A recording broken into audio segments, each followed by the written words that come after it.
We are back. Welcome to the Leadership Launchpad Project. I'm Rob Kalwarowski, and as always, our fearless leader, the Maverick, Susan Hobson. Susan, how are you? I am excellent. I was just telling you the sun is finally shining in Toronto. And I'm not going to lie, that adds a little extra octane to this fuel tank. So I'm fired up, especially about our guests. So let's get this party started. Let's get this party started. And obviously, we have to start with a quote. And so I got a quote here from Rob Liano, who's an author, and he says, self-respect, self-love, and self-worth all start with self. Stop looking outside of yourself for your value. That just speaks right to the crux of what we do here on the Elite Dream Team, right? And I love that quote, and it's something that we're starting some of the folks off in a few of the locker rooms with, and it's always about bringing it back to who you are in this moment right now. So with that, we have an incredible guest. We have Juliana Whitney with us, the president at Cann Strategy and the co-founder of LeafSheets.com. Juliana, how are you? I'm well. How are you? Great. It's great to have you. And I'm excited because we chatted before and you got me all fired up. She's out of Las Vegas, so she's got the sunshine already, or basically all year round. She's got all kinds of octane for our people today. That's right.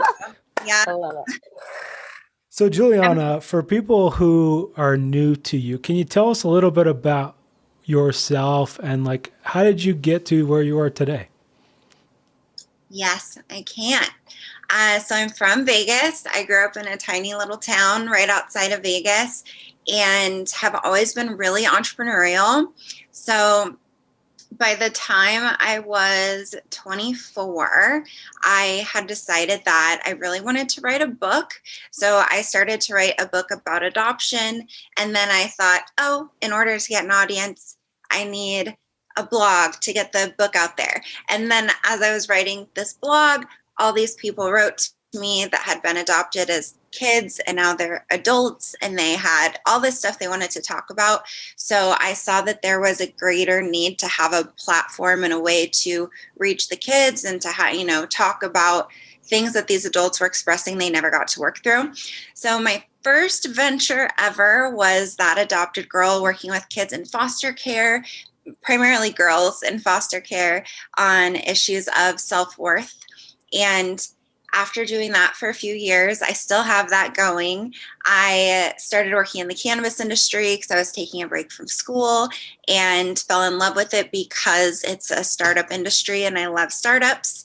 And I started my own consulting firm. That was 6 years ago, and I've been doing that ever since, which led to also starting Leaf Sheets, which helps more. I work with investors a lot, so Leaf Sheets helps more of the gritty, driven entrepreneur type. And now here we are. And here we are with the red hair. And I have to say, the first thing I think about when I see red hair is empowerment. This is why we chose red here at Team Elite. It's all about that empowerment. But I have to circle back right to the beginning of what it is that you shared with us. You decided to write a book about adoption. Yes. Where did that inspiration come from? Oh, I was adopted. And I was adopted as a baby, and I was probably around 12 years old, really started struggling with it and having a lot of identity issues and just wondering all the things, all the questions. And luckily I had a open adoption. So I had access to my birth mom and my birth dad, and I got to ask them a lot of questions and work through everything and did all the therapy. And so by the time I was 23 or 24, I felt in a place that I had a message to share. And that's where I wanted to write the book, was because of that. And so now you're doing it sounds like a non-for-profit, right? In terms of helping these young girls that have gone through maybe the adoption process that are struggling with self-worth. And tell me about that mission. Like, what is it that you're really trying to do for these girls and affect change in these girls with? Like, tell us a little bit more about that. Because my primary thing I struggled with was self-worth.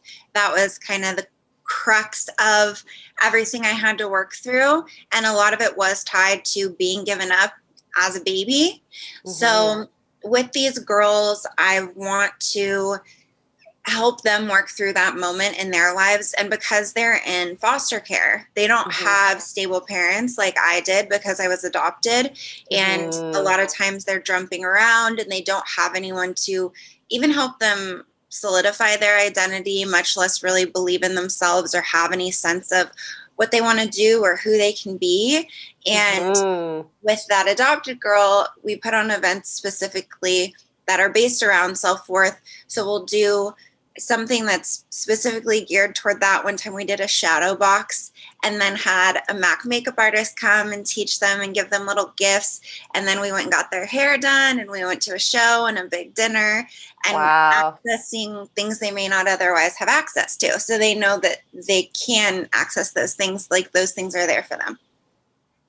And I know what Rob is dying to ask you, right? Because this is something that we actually see a lot with our high achieving clients, right? Most people don't realize this because high achievers look like they have it all together, right? The outside world thinks they got it all going on, when in reality, they're such driven people because they're running on self-worth deficits themselves. So I have to ask, like, what is your advice, especially for those people out there that are struggling with self-worth that might not have the opportunity to reconcile with whatever that was, right? That caused that deficit in the first place. I have to pick your brain on this. My advice for them? Yeah, because I kind of feel like you've written this book, you started this charity, you must be having these conversations with these young girls. Yes. Unfortunately, I have not finished the book, but I did at least start it. I still have to finish it. So the conversations I have with them have a lot to do with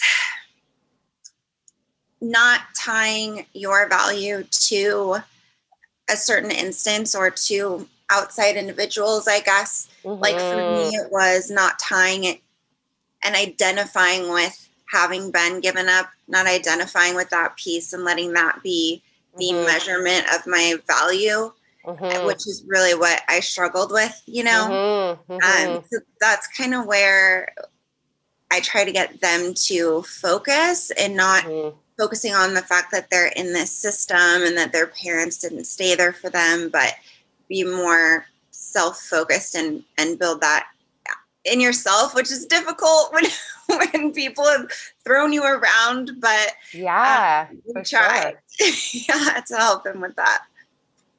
Yeah. And I think it is. It's like one of the most difficult things that we work on, Rob? It can be really hard because I think we're in a society that conditions us to believe that our self-worth lives outside of us, right? We have marketing all over the place. I've been to Vegas. Ding, ding, ding, ding, ding, ding, ding. It's everywhere in your face coming at you. What you need. You need this, you need that, right?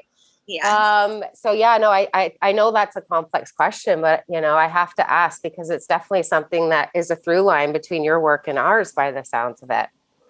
Yes. And a lot of therapy. I'm a big proponent for therapy. Speak on it. So are we. It's helpful for sure. Yeah. I think that's why Rob started with the quote that he did, right, sir? I mean, obviously I'm a big proponent of therapy, and it's something that even one of my friends he recently got divorced, and actually his parents went to see him, and he is still dealing with this belief about rejection and abandonment from his parents who are there. Right? And it's his dad is not accessible to him emotionally. And even the process of trying to heal that relationship is being basically stifled based on the trauma that his dad has had. And so it is very much and he's a high achiever. Like he went to MIT, you know, worked in finance, like all this stuff. Right. And it's like, regardless of, I mean, obviously, if you're actually adopted and your parents gave you up, there's going to likely happen as a belief. Even if you have your parents, it can still be a belief. So the folks out there and like literally have this conversation every day, right? Right. It's like the logic behind your upbringing, like, and if you had food or didn't have food or had parents who were there or didn't have parents who were there, like all those things don't really matter. What matters is how you process them as a child. Yeah. And so many of the folks I talk to go right up into their mind and they're like, I ate every day. My parents were there. They had jobs. They, you know, took me places. And it's like, I used to say that. And it's like, yes, this is all true. And yet it still hurt you and you still adapted in a way to fill that void somewhere else. 100%. Yeah. That's why therapy or coaching is just, I think, is requisite for everybody, right? Because I really think that the self-worth deficit is just, it's pervasive.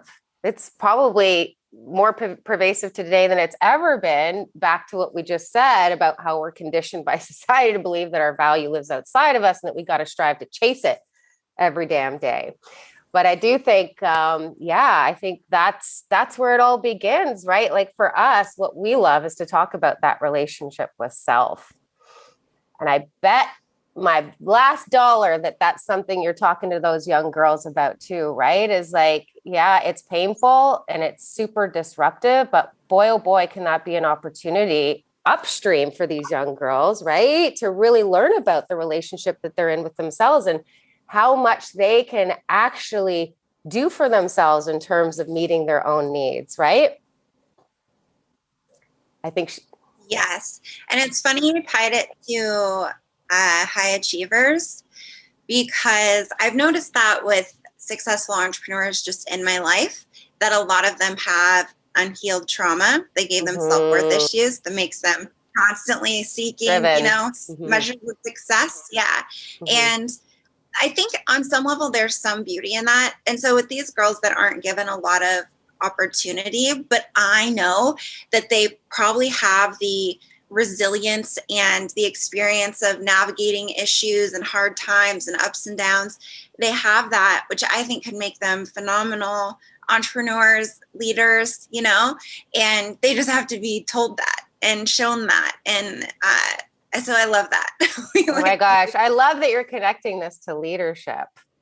That's where we want to go next, right? It's like, what is it about trauma that can make us such excellent leaders in the world? Let's riff on that for a second, shall we? Oh my goodness. It's so real. So real. And it's so true what you're saying about entrepreneurs, right? So what is that? What's the link between trauma and becoming an entrepreneur and wanting to be so autonomous that you don't work for nobody, that you have full agency over how you spend your time, how you make your money? Yeah. What's that link?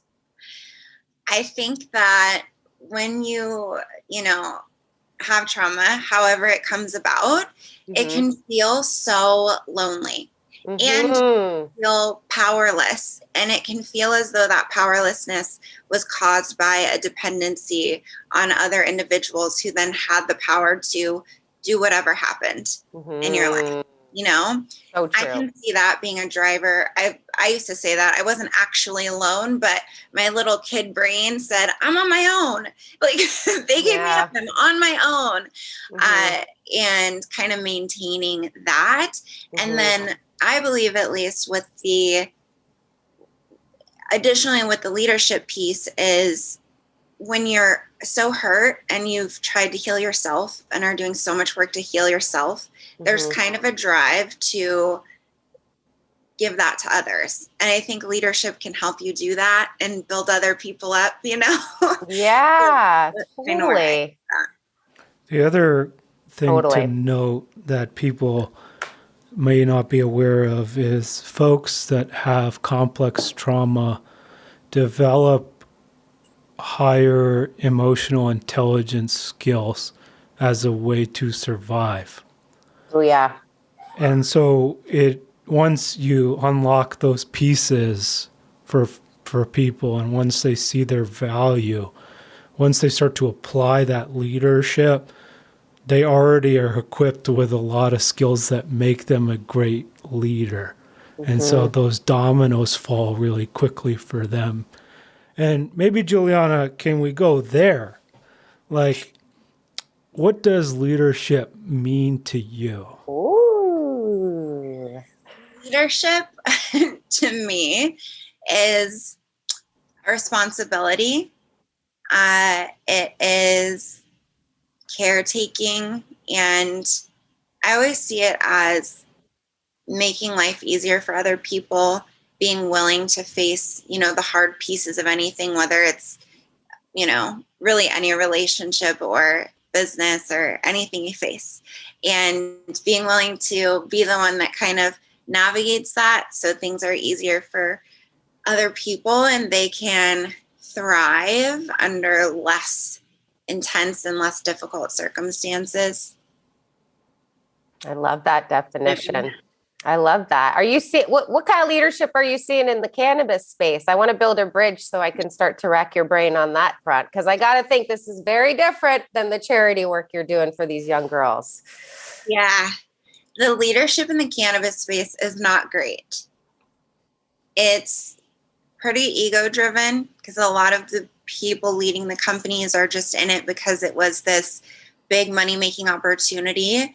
Mm-hmm. Not a lot of them are genuinely there for purpose, and they therefore don't really focus on being good leaders necessarily. They're just focused on spreadsheets and, all the technical pieces and not so much the people pieces. So it's ripe for the disruption, and that's what you see as the opportunity. Because I kind of feel like you, me and Rob running on the same wavelength over here. I could see buried in your story that you see adversity as the opportunity for growth, right? Yeah. And so obviously you're seeing a lot of 1.0 leadership in this space, which makes us salivate, right? Because then we know it's like, woo, they need us. That is so ripe for disruption and growth, right? And yes. So yeah, I gotta think you probably see that too. So let's talk about some of what mission you're on in that space, shall we? Sure. So what mission are you on as a leader in this space? When I first started, and I still have the same mission, it was that I believe that the industry, because it's new and it's kind of a rebel industry, it was born out of criminal activity, Yeah. So I think that there's an opportunity for the industry to be a leader in and of itself if it can make decisions early on to do things better, like taking better care of employees, being more conscious of consumer goods and consumer welfare, having better leaders that make people like life instead of just feel like they're working jobs they don't like. And that's a goal of mine, both in how I lead and what I want to build with Cann Strategy and with Leaf Sheets too. And then also with my clients. So I'll work with clients that are, similarly minded. Like I helped a company open that's 100% female owned, and they donate all their profits to charity. I worked with one company. This guy had grown up in the south side of Chicago, and he worked all the way up to being a federal judge. And he'd retired and wanted to open a dispensary back in Chicago in order to give jobs to other, young men and women who were growing up where he grew up. Amazing. In order to help them. So that kind of thing, I hope to create leaders and bring more in to the industry. Good ones, I mean. Good ones. 2.0. We call them 2.0. Leadership 2.0. That's what we're looking for in this space. Yes, And exactly. I think that's a piece, right? Is like, so you mentioned the like spreadsheet folks and like the people who said like cannabis is hot, let's get in because this is the way to make money. Mm-hmm. And I assume a lot, like you said, they're finance people. Like, how do you start working with someone like that and sort of converting them over to this people first mentality? Mm-hmm. The messaging I start with, because it relates to their language, is I will show them how that mentality benefits the bottom line, because there's research Smart about girl. that. Yeah. We talk gotta about make, it here. You gotta make the case. You Yeah. say it all the time. Yeah. So that's what I start with, because that's what they want to see. That's what they care about. They don't care, at least they don't start off being highly driven by people being happier or the welfare of their employees. Right. Yeah. So that's where I start out with them. And does it work? I mean, like, let's talk shop now. Because we know, like, this is the whole reason Rob and I started this show, right? Is like, we know we got to help these 1.0. This is not their fault. They don't know what they're running on, right? And until they're disrupted in some way, shape, or form, which we also talk a lot about. But yeah, from what you're seeing, like, are they seeing that connection? Are they seeing that this actually does affect the bottom line? And if so, like, what are you seeing in that space? It's difficult to get them to see it sometimes. And it's so interesting because, when you're talking to someone about their leadership style, it ties into like how they grew up and all these very deep psychological things. Exactly. You got to address that. It's like, can we deep dive into your soul and your history and figure out, and then get you here where you can now do better. Yeah. So it's such like kind of a longer pathway. Yeah. And some of them are open to looking into that, and some of them are not. They just want to make some money and get out. And what do you predict's going to happen in those brains, right? The experiences that are so entrenched, so resistant, they're seeing the numbers on the spreadsheet as it pertains to the connection between people's well-being and performance. What's your prediction in terms of how that's going to play out for the ones who are saying, yeah, thanks, but no thanks? I think they're going to struggle because they're going to be missing that competitive edge. Like having that good leadership, being able to develop your people, keep your people, just operate as a business in a way that is beneficial to the world and anyone that interacts with it, is a really great competitive edge. And if you don't have it, you're going to get left behind and be trying to fix that issue in ways that don't make sense and won't compete and won't move up, So that's kind of where I see them probably going. It's going to be like just a cost-cutting competition and kind of basic for them.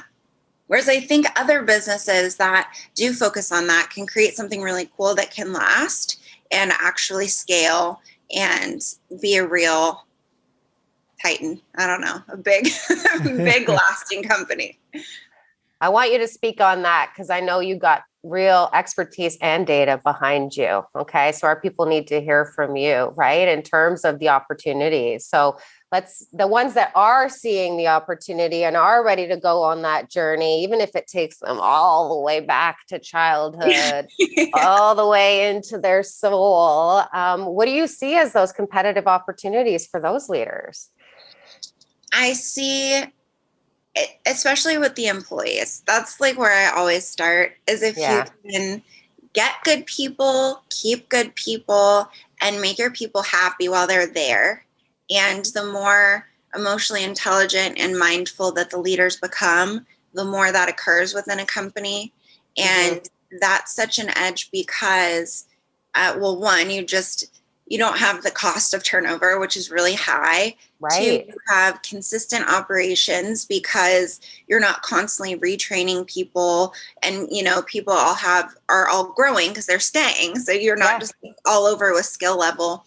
And on the retail side of things, you have employees who are good to your customers, who are happy to be there, which reads to the consumer. The consumers come back, then you have return business, then you save money on marketing because you're not constantly just trying to get one ins, Yeah, totally. And loyalty. Yeah, exactly. You build loyalty, and your people are happy and the customers are happy because your people are happy. So it feels good to be there. Yeah. Whereas in companies where there's super high turnover rate and employees just feel like a number, and because the industry, the narrative around cannabis is, all this money, employees get really deflated when they're not getting paid well, they're not getting treated well, and they feel like they're building very quick billions for multi-millions for these owners. And so they leave and they're just not happy, and they don't really care, and they don't really care about what they're selling or how they're selling it. And it's just kind of a mill, Totally. So not scalable, folks. Not scalable. What are your top leadership tips for us that people can take and start using at their workplace? Mm-hmm. Okay. One is listen. It's important to listen to your people and find a way to listen at all levels, because I think especially once you move up really high, you can lose touch with what's all the way down the chain, Mm-hmm. And if you lose touch with that, you really lose touch with how your business is doing and how your people are doing and how they feel there. Mm-hmm. So that would be my first, is listen.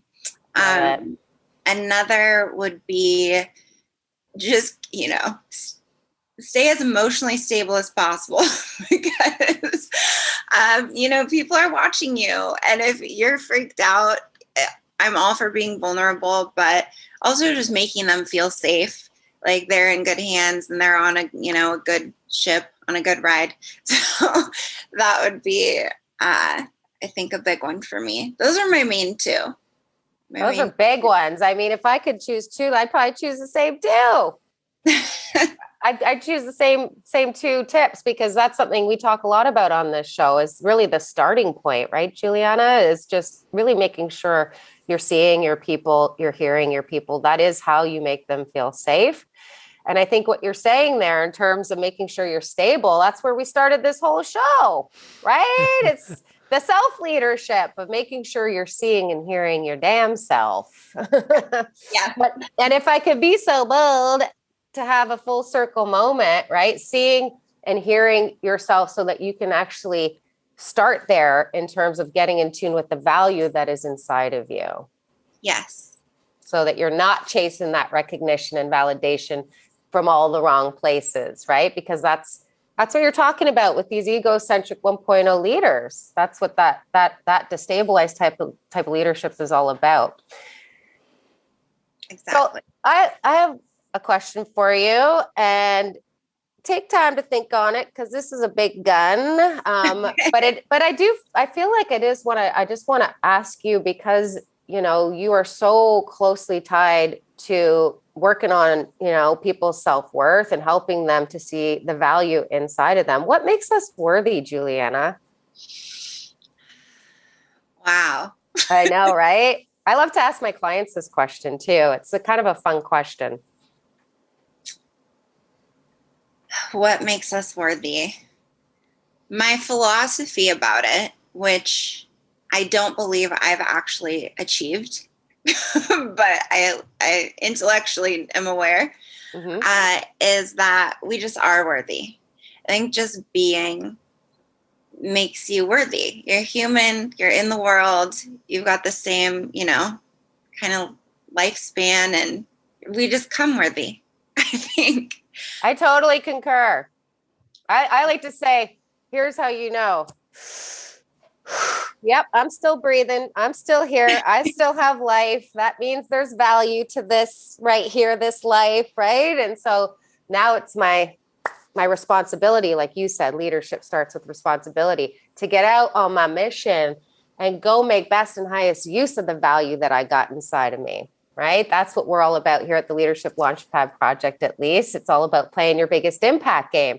So let's leave with the favorite question, the biggest gun of them all, right, sir? At the end of all of this, on your mission to inspire these young girls to know their worth, right? To get these 1.0 leaders in your circle of the world, the cannabis industry, into 2.0 status. When you play that game tape all the way forward to the rocking chair, what do you want the legacy of all of this to be for you? I want it to be that I helped a lot of people live well and enjoy life and be empowered to take care of themselves and their families in a way that they're proud of. Love it. Yeah, that's what I was like. I love it too. And Juliana, for people who want to connect with you and find more about what you do, where can they find you? They can find me at leafsheets.com. It's LEAFSHEETS.com. At cannstrategy.com. It's CANN strategy.com. And then Instagram at official Juliana Whitney, and LinkedIn at Juliana Whitney. And I love LinkedIn. So LinkedIn is probably the best. I'm I don't even use Instagram, so I'm a LinkedIn guy too. And we'll drop those links in the podcast notes so folks can go and access them. Obviously for us, head on over to your favorite podcast platform, wherever you're listening to this show, and subscribe to the Leadership Launchpad Project and share it with any leaders in your life. And for all things leadership development, mindset coaching, leadership consulting, DEI, psych safety, and more, head on over to elitehighperformance.com and find it all there. Susan, is there anything you want to leave us with today? I knew I was fired up for a reason, and it wasn't just your red hair, Juliana. I knew you were going to bring the heat. I just love riffing on this whole concept of self-worth. So thank you, girl, for bringing that to our audience today. Such sage wisdom coming from you.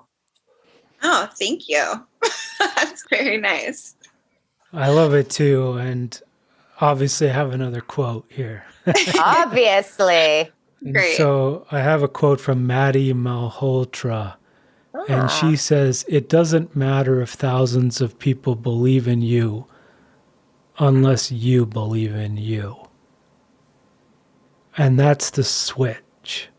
Mm-hmm. And we see it over and over and over again. If you truly don't believe in your own worth, if you truly don't trust in yourself, if you truly are out there to try to fill a void inside yourself, eventually you hit the wall. Mm-hmm. And it comes crashing down around you. But if you truly believe in yourself,